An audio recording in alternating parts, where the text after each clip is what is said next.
মানে হাকিম বলে, হ্যাঁ অবশ্যই একটা জিনিস আল্লাহর কাছে সবচেয়ে দামি।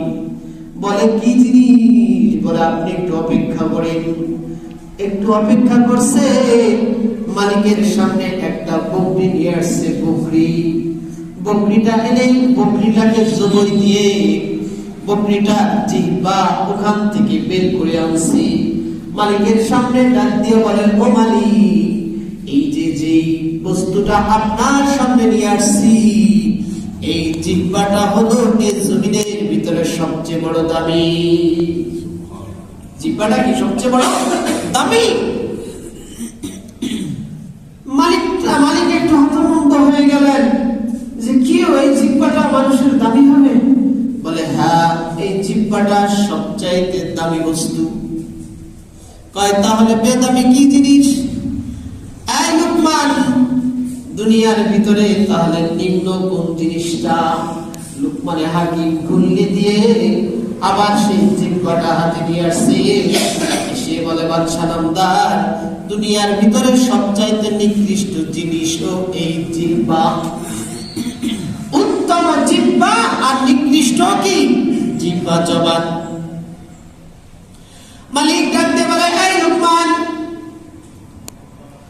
উত্তম জিনিস চাইলাম, তাও তুমি জিহ্বাকে দেখাইলা, জবান দেখাইলা।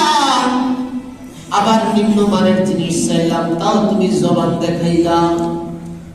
কি এমন পার্থক্য আছে আমাকে একটু বলেন?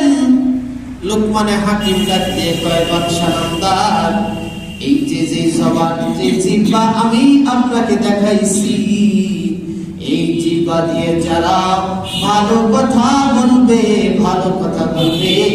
ওই লোকটাই এই জমিনের ভিতরে সবচাইতে বড় দামি। ঠিক কিনা বলেন? এই লোকটা সবচাইতে বড় দামি। পক্ষান্তরে এই জিহ্বা দিয়ে, এই জিহ্বার কোনো নিয়ন্ত্রণ তার কাছে নাই। এমনও মানুষ আছে না নাই, যা মনে চাই ব্যবহার করতেছে, মানুষের সাথে দুর্ব্যবহার করতেছে, আছে না নাই?